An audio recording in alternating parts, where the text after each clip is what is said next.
Buen día para todos. Les damos la bienvenida a este nuevo programa por parte de la Revista de Medicina y Salud Pública y la Revista de Salud y Cardiología. Como siempre, les traemos temas muy interesantes y en este caso, pues vamos a hablar exactamente sobre las características del infarto de miocardio tipo 2 en comparación con el infarto de miocardio tipo 1. Para esto se encuentra con nosotros el doctor Francisco Pérez Gil, quien es director del Departamento de Cardiología del Centro Médico Episcopal San Lucas en Puerto Rico. Saludos, doctor. Saludos, saludos. Gracias por la invitación. Un placer y un gran honor estar aquí con ustedes. Igualmente, doctor, y quisiéramos arrancar con una afirmación y usted nos podría comentar si esto es cierto o no. Dice que pese a ser un problema grave, hoy en día el infarto de miocardio tiene una supervivencia de más del 60%. ¿Realmente esto es cierto, doctor? Sí, sí, es cierto. Y esto se debe a que nuevas tecnologías han logrado que aumentemos la sobrevida de los pacientes que sufren esta enfermedad. Por ejemplo, el estándar de cuidado en el 2022 es que un paciente inmediatamente se recibe en sala de emergencia con un infarto al miocardio vaya directo a la sala de cateterismo donde se le hace una angiografía inmediata y podemos resolver el problema con stents o lo que conocemos como mallitas, restableciendo el flujo cardíaco, limitando el infarto como tal y aumentando la sobrevida de los pacientes. Doctor, en este caso, podríamos hablar un poco de primero o definirlo más bien, qué es el infarto de miocardio tipo 1 y el tipo 2. Sí, sí, con mucho gusto. Para entender la diferencia entre el infarto al miocardio tipo 1 y tipo 2, tenemos que entender un poquito más qué es el infarto al miocardio.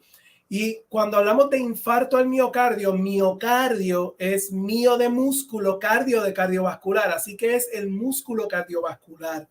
Tiene un infarto y eso se debe a que hay baja la oxigenación, en el oxígeno que recibe el músculo.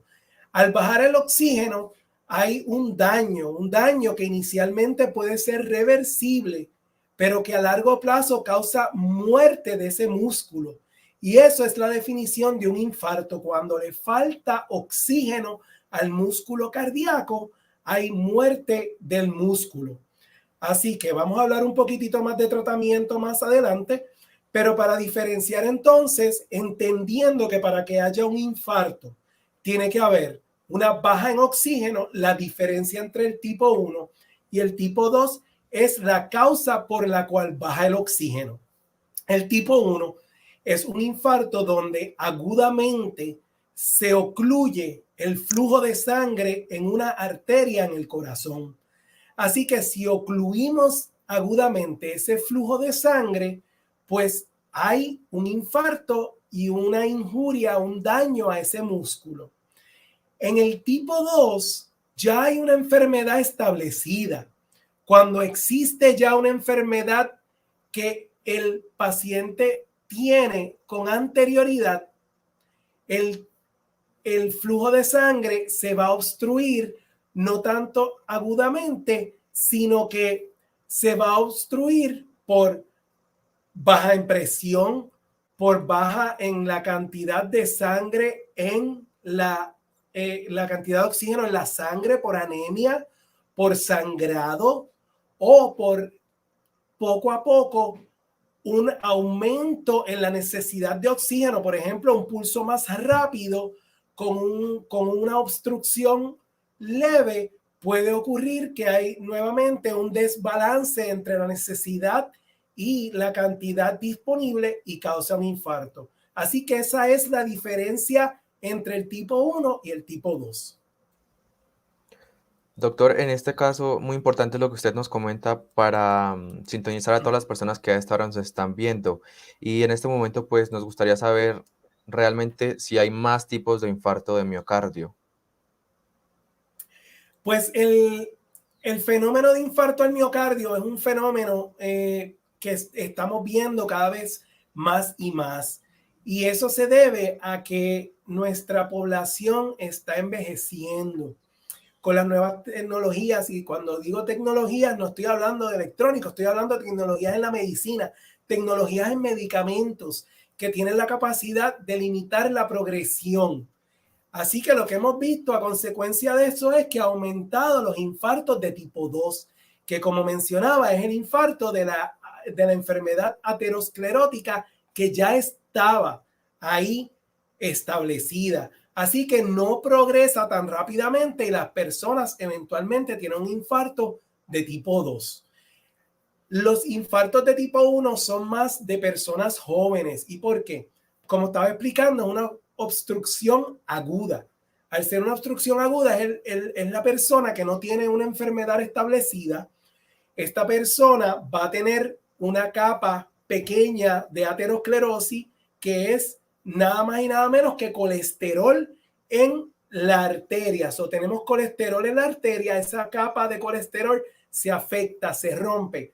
El cuerpo, para protegerse, lo ataca con plaquetas. Ese es el propósito de la aspirina, lo ataca con plaquetas. Detrás de la plaqueta viene una cascada que produce un coágulo y ocluye agudamente. Así que ese infarto se ha mantenido estable, pero el infarto tipo 2 ha aumentado en cierta manera, y es por lo que decía antes, tenemos una mayor proporción de nuestra población que son envejecientes, y es un infarto principalmente de esa población, de esa parte de la población. Doctor, quisiéramos aclarar entonces, el infarto tipo 1 afecta principalmente a personas jóvenes y el infarto de miocardio tipo 2 afecta a personas más adultas, en la edad adulta, ¿correcto? Pues es correcto decir que es más frecuente el tipo 1 en jóvenes y el tipo 2 en adultos, por las razones que expliqué, que es la aguda que no existe previa y el tipo 2 existe previo. Más sin embargo, las personas mayores podrían sufrir un infarto de tipo 1 y viceversa. Ahora, muy bien dicho, y tengo que acertar lo que acabas de decir, el infarto tipo 1 es definitivamente más común en los jóvenes y el tipo 2 es más común en los envejecientes. Doctor, hablando de este tema, ¿cuáles principalmente serían las causas de esta patología? Hablemos, por ejemplo, del infarto miocardio tipo 1, principalmente en jóvenes. Pues mira, las causas del infarto de tipo 1 es, todos nosotros tenemos un cierto nivel de aterosclerosis, y aterosclerosis es una placa de colesterol en nuestras arterias. Cuando esa placa se rompe, bien sea por inflamación, a veces puede ser por un estrés como ejercicio, como actividad física fuerte, o sencillamente agudamente se rompe, vamos a ver que hay una cascada inflamatoria en donde se forma una oclusión aguda, que es lo que estamos observando ahí. Y eso, acuérdense que va a ocluir el flujo de sangre inmediatamente. Esa oclusión inmediata va a causar un síntoma instantáneo, dolor de pecho, pesadez, falta de respiración. En el caso más severo, también va a causar arritmias cardíacas y muerte cardíaca súbita.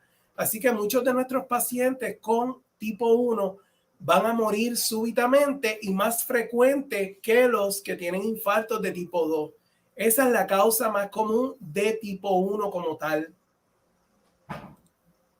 Doctor, y realmente, ¿cuáles serían las características? Usted ya nos habló un poco de esto, pero ¿cuáles serían las características bioquímicas y electrocardiográficas que se diferencian de estas dos enfermedades? Claro, pues volviendo entonces hacia atrás, voy a aclarar un poquitito la de tipo 2 para entonces entrar de lleno en esto. El tipo 2 hay una enfermedad ya establecida. Al haber una enfermedad ya establecida, estos pacientes usualmente son los pacientes que hablamos con enfermedad de corazón, coronarios, ateroscleróticos. Son pacientes que tienen alta presión, que tienen diabetes, que tienen una enfermedad establecida por colesterol alto, etcétera. Así que estos pacientes vamos a ver que bioquímicamente van a presentar uno de estos marcadores anteriores. Además, hoy en día estamos usando unos marcadores más predictivos como son marcadores de inflamación. Ahora, llegando de lleno ya en el infarto, durante el infarto se liberan unas sustancias que son del músculo cardíaco que nos van a indicar que hubo definitivamente un daño al músculo cardíaco. Cuando hablamos de eso, se habla de las conocidas enzimas cardíacas. La más sensitiva y la indicada hoy en día es lo que conocemos como la troponina. La troponina es un marcador de daño al músculo cardíaco. La troponina se va a elevar en ambas condiciones porque al final del camino, en ambas condiciones, hay un daño al músculo cardíaco, aunque es por métodos diferentes. Vamos a ver que muchos de los marcadores que vemos en el tipo 2, como el colesterol alto, diabetes, etcétera, no están presentes en tipo 1. Ahora, más sin embargo, vamos a ver que el infarto del tipo 1 puede ser más severo y las troponinas se van a elevar mucho más. ¿Por qué es esto? Pues el paciente con un infarto de tipo 2, al tener ya una enfermedad preestablecida, el corazón se acostumbra a trabajar con menos cantidad de sangre disponible y de oxígeno disponible. Eso se llama preacondicionamiento. Hay un acondicionamiento del corazón a funcionar con menos cantidad de oxígeno disponible. Así que una oclusión muchas veces produce menos daño. Lo otro es que el cuerpo desarrolla colaterales. Así que de tal manera, aunque haya una oclusión por un lado, con el tiempo se desarrolla una circulación alterna que le va a proveer sangre a ese tejido. Por lo tanto, en la cantidad de músculo afectado y la elevación de la troponina es menor. Con el tipo 1 eso no existe la colateral, no existe el preacondicionamiento y el infarto es lo que muchas veces oímos decir un infarto masivo, es un infarto donde el tejido se afecta grandemente y las troponinas van a subir. Además de eso hay otras enzimas inflamatorias, enzimas como el BNP que pueden producirse a consecuencia de un corazón débil o afectado, pero al final del camino las enzimas son similares en ambas condiciones. Doctor, ¿cómo los pacientes realmente podrían identificar o cuáles síntomas podrían tener antes de tener un infarto de miocardio? Y si realmente llegan a ser diferentes en tipo 1 y en el tipo 2. Pues pueden ser muy diferentes. Así que volviendo a la explicación, en el tipo 1, ya les había mencionado, es una oclusión aguda. No hay una condición preexistente que ayude a proteger el corazón. Así que el paciente con un infarto de tipo 1 usualmente no ha tenido síntomas previos o quizás leves. Van a quejarse y siempre hablamos de dolor de pecho, pero la descripción usan la mano y se la aprietan y es una presión. Y eso es lo que conocemos como angina de pecho. Eso lo sienten la mayor parte de los pacientes. Van a sentir sudoración. Esa opresión o ese dolor muchas veces puede irradiarse o transferirse al cuello, al brazo izquierdo, al hombro y a la mano, al codo. Puede también transferirse a la barriga. Fíjense que el dolor muchas veces no es en el lado izquierdo donde la gente piensa que está el corazón, es en el medio. Estas personas van a sentir falta de aliento o de respiración, pueden sentir palpitaciones, mareos y hasta desmayo. Más que nada, tienen un sentido de que les llega el final. Y eso todos lo describen. Es lo que se conoce en inglés como un impending doom, que algo malo viene. Y no se sabe describir bien, pero usualmente ese paciente con el tipo 1 reconoce que algo bien malo está ocurriendo. El del tipo 2, al tener ya una enfermedad preestablecida, esos síntomas de angina, de dolor, de falta de aliento son más leves. Ahora bien, son más prolongados. Estos pacientes muchas veces tienen síntomas que van con anterioridad. Así que se van quejando de dolor de pecho, presión con ejercicio inicialmente, luego podría ocurrir al descanso. Ya ahí es cuando tienen angina inestable, donde la angina ya no es solamente en unas situaciones, sino en cualquier momento, hasta el momento donde llega el infarto y el infarto en muchas ocasiones son atípicos. El paciente no siente dolor de pecho, sino que siente síntomas como falta de respiración, náusea, vómitos. Y aunque náuseas y vómitos son bien frecuentes en el infarto masivo, en muchos de estos pacientes a veces sienten también quemazón en el estómago, en el epigastrio, y son unos síntomas mucho más leves, pero a veces más prolongados en esa población. Doctor, cuando se dan estos síntomas y un paciente acude a emergencias, ¿ustedes cómo pueden llegar a determinar si es un tipo de infarto de miocardio tipo uno o tipo 2? ¿Con qué exámenes? ¿Cómo se maneja esto? El diagnóstico se hace y inmediatamente el paciente entra por sala de emergencia. ¿Y por qué podemos hacer el diagnóstico inmediatamente? Bien sencillo, el diagnóstico se hace basado en un electrocardiograma. El electrocardiograma es para aquellos que no están claros, donde ponen los parchos en el pecho del paciente y toman una radiografía eléctrica. Así que es una fotografía del comportamiento eléctrico del corazón. Una vez tomamos el electrocardiograma, que debe tomar entre 3 a 5 minutos desde que el paciente llega por sala de emergencia, se hace el diagnóstico inmediatamente. En los pacientes con tipo 1, usualmente lo vamos a describir como lo que se llama un STEMI o un infarto de elevación de uno de los segmentos del electrocardiograma, que es el segmento ST. Eso es bien importante. ¿Por qué? Porque ese diagnóstico, si se hace inmediatamente en hospitales o instituciones capaces, se supone que se active un protocolo de infarto, que en 30 minutos el paciente esté dentro de sala de cateterismo y por lo menos en 90 minutos a 120 minutos la arteria esté abierta.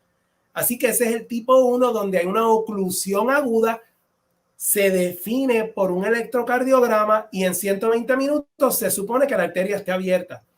En el tipo 2 vamos nuevamente a ver cambios de electrocardiograma, pero no son unos cambios tan severos de ese segmento. Ese segmento, en vez de elevarse, se va a deprimir. Y al deprimirse, lo que estamos viendo es que hay un daño al tejido, pero no hay una oclusión total del flujo de sangre. Y por lo tanto, el manejo pues también resulta ser diferente. Doctor, en este caso, cuando ustedes atienden estas emergencias, ¿dan cierta prioridad cuando es, por ejemplo, un tipo de infarto a nivel 2 o hay más prioridad cuando es un infarto de miocardio tipo uno? La prioridad usualmente se le da al que tiene infarto de tipo 1. Y como estaba explicando, el electrocardiograma se debe hacer en los primeros 5, no más tardar de 15 minutos desde que el paciente entra por la puerta. Luego de que se hace el diagnóstico, si es un infarto tipo 1, usualmente uno de una elevación ST, también conocido como, pues debe estar en cateterismo en 30 minutos y abierta la arteria en 90 a 120 minutos. Es por eso que la prioridad es mayor, porque eso salva una vida. En el tipo 2, el manejo podría y usualmente es más conservador. El paciente en ese momento se le empiezan a dar medicamentos por boca, medicamentos por vena, para aliviar esa oclusión que usualmente no es total y para tratar la condición, bien sea presiones bajas, bien sea anemia, bien sea una taquicardia desproporcional, etcétera. Al haber otras causas que están influyendo al infarto, pues se pueden tratar las otras causas y no necesariamente es un evento primario coronario.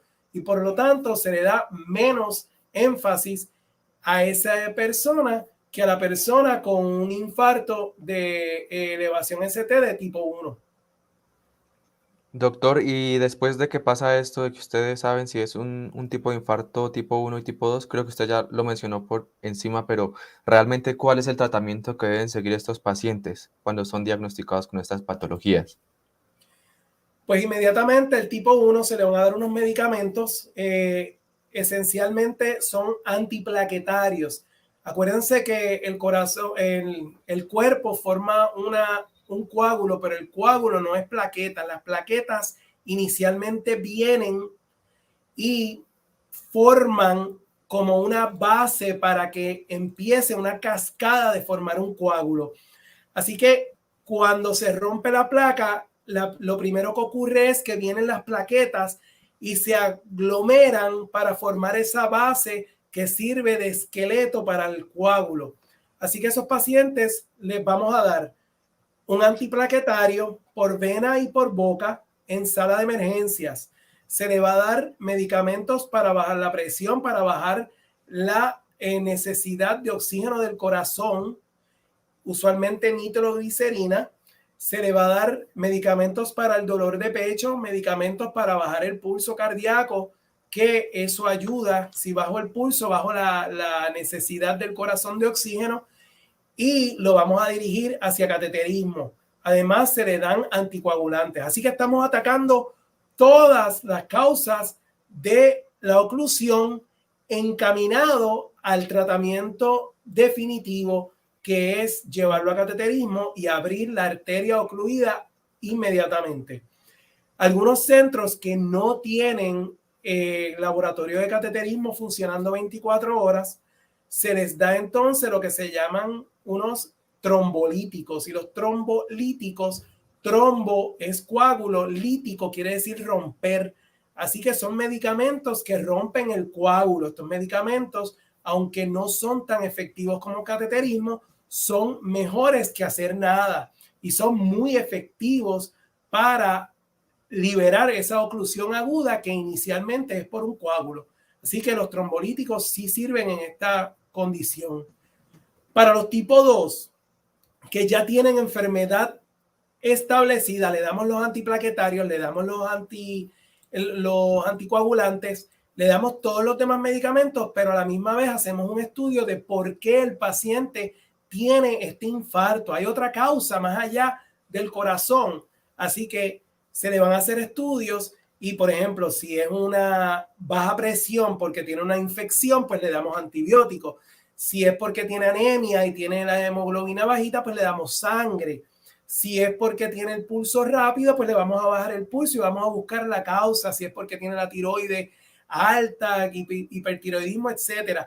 El manejo es bien distinto, aunque la condición es bien similar. Doctor, y si hablamos de casos de incidencia en Puerto Rico y en el Caribe, ¿podríamos tener algún porcentaje, algún promedio? Pues los últimos datos disponibles en Puerto Rico son del 2020, que es por el Departamento de Salud. En cuanto a infartos, específicamente los tipo 1, estamos alrededor de un 3 a un 4%, y eso es similar a Estados Unidos. Ahora, cuando nosotros miramos enfermedad coronaria y más allá de eso, los tipo 2, pues estamos en un 7 a un 8%. Al comparar con Estados Unidos, que está alrededor de un 5%, pues estamos superiores a eso. Hay que entender que los puertorriqueños tenemos una prevalencia más alta de enfermedad coronaria y a causa de muchos de los factores de riesgo. Tenemos mayor obesidad, tenemos más hipertensión, tenemos más diabetes y tenemos más enfermedad familiar, que es un factor de riesgo para tener enfermedad cardiovascular. Así que aunque los tipo 1 son bien similares a Estados Unidos, alrededor del 4%, los tipo 2 son más frecuentes en Puerto Rico que en Estados Unidos, alrededor del 7 al 8%. Doctor, ya finalizando esta entrevista, nos gustaría saber realmente si de alguna forma se puede llegar a evitar sufrir de esta enfermedad, ya sea cualquiera de los dos tipos que estamos hablando. Pues podemos disminuir la incidencia de sufrir de esta enfermedad definitivamente. ¿Cómo haríamos eso? Pues primero que nada, hay que vivir una vida saludable y manejar los factores de riesgo. Tenemos que vivir una vida más activa en esta época que vivimos. Cada vez esto es más y más difícil. Ahora mismo estamos haciendo una entrevista virtual y sabemos que nuestras vidas se han convertido en gran parte virtual. Tenemos que ser más activos, mejor dieta. En el ejemplo mío puertorriqueño, la dieta de nosotros peor no podría ser. Arroz, habichuela, carne. En ningún momento se habla de una dieta balanceada con verdes, incluyendo vegetales, ensaladas, tirándonos hacia la dieta mediterránea, donde hay granos, hay grasas poliinsaturadas que son saludables. Además de eso, controlar bien los factores de riesgo. ¿Cuáles son los más comunes? Pues fumar, que gracias a Dios ha disminuido significativamente, pero la hipertensión en Puerto Rico es bien prevalente, la tenemos que controlar fácilmente con medicamentos. Nuevas guías de hipertensión son mucho más agresivas y esta es la razón. Así que estamos buscando presiones de menos de 120 sobre 80. Además de eso, dieta, ejercicio, hipertensión, colesterol. El colesterol es bien importante que lo controlemos y que seamos más agresivos, primero con dietas, pero con muchos pacientes no lo vamos a poder controlar con dietas. Tenemos mucha oferta de medicamentos muy efectivos para disminuir no solamente los niveles de colesterol, sino también la incidencia de enfermedad aterosclerótica y coronaria. Así que modificando los factores de riesgo y haciendo cambios de vida a una vida más saludable, podemos evitar llegar a esta enfermedad. Una vez en la enfermedad, la podemos manejar de igual manera, no solamente a lo que ya dije, factores de riesgo, sino a tomar medicamentos que estabilicen la enfermedad, como son medicamentos para bajar el colesterol, medicamentos antiplaquetarios, y de esa manera los tipo 2 se pueden disminuir significativamente. Doctor, en este caso, cuando las personas tienen un accidente en miocardio, ya sea tipo 1 o tipo 2, ¿se puede llegar a realmente hacer alguna clase de ejercicio para controlarlo, por decirlo así, o no es recomendable? Qué bueno que me haces esa pregunta. Históricamente, los pacientes con infarto se les recomendaba descanso en cama por tiempos largos y a veces ilimitados. Hoy en día, una de las intervenciones más importantes y que más beneficio tiene en esta población es lo que se llama rehabilitación cardíaca. Son programas de ejercicios aeróbicos. Y cuando hablo ejercicio aeróbico es de ejercicio activo, caminar, correr, no solamente isotónicos, sino isométricos de movimiento para que estos pacientes puedan mejorar no solamente su rehabilitación cardíaca, sino su forma física. Esto ha demostrado que aumenta la capacidad del corazón, aumenta la sobrevida de estos pacientes, mueren menos, se hospitalizan menos. Así que la contestación sencilla es que sí. Ahora bien, no todos los pacientes pueden entrar a un programa de rehabilitación cardíaca. Muchos de ellos no tienen la capacidad o acceso. Así que, en una palabra bien sencilla, el ejercicio según lo meriten los síntomas. Se llama symptom limited. Así que poco a poco, actividad aeróbica, usualmente caminata suave y poco a poco más brusca, hasta que tengamos síntomas y todos los días un poquitito más. Es lo mejor. Además de eso, si van a hacer ejercicios isotónicos como son el levantamiento de pesas livianas u otro tipo de ejercicio, tratar de que sea poca resistencia, muchas repeticiones para no solamente trabajar el anaeróbico, sino también para trabajar más el aeróbico. El aeróbico es el de movimiento, el que empieza a activar el sistema cardíaco, que aumenta el pulso cardíaco. Eso en su vez es beneficioso para el corazón. Así que ese es el tipo de ejercicio que queremos, pero definitivamente la contestación es bien sencilla y es que sí, sí y sí tienen que hacer ejercicio. Doctor, pues nada, esto ha sido por el día de hoy. Realmente este ha sido un tema muy importante que yo creo que siempre vale la pena tratar porque realmente es demasiado común, pero muchas veces no lo tenemos en claro. Entonces, como usted lo mencionaba y usted me corregirá, es importante que los pacientes lleven una dieta de tipo mediterráneo, también que lleven una vida muy activa, porque lo que usted comentaba anteriormente, no se le recomendaba a un paciente con infarto realmente llegar a hacer ejercicio, que obviamente pueden hacerlo, pero no con exageración. Y ya para los pacientes que no tienen mucha movilidad o problemas en sus articulaciones, podrían llegar a utilizar pesas. ¿Me corrige, doctor? Sí, pero poco peso, mucha repetición. Existen programas de aeróbicos acuáticos de poca resistencia, pero definitivamente lo que estaba diciendo es que el ejercicio va a ayudar a todos estos pacientes a nivel aeróbico porque disminuye la recurrencia, va a disminuir las hospitalizaciones y hasta la mortalidad. Doctor, pues nada, esto ha sido todo por el día de hoy. Le agradecemos mucho por estar con nosotros aquí en la revista de Medicina y Salud Pública, en la revista de Salud y Cardiología. Y gracias a todos por acompañarnos el día de hoy. Si tienen algún comentario, alguna sugerencia, no olviden dejárnoslas por este medio. Nos vemos pronto con más información aquí en la revista de Medicina y Salud Pública. Feliz día para todos.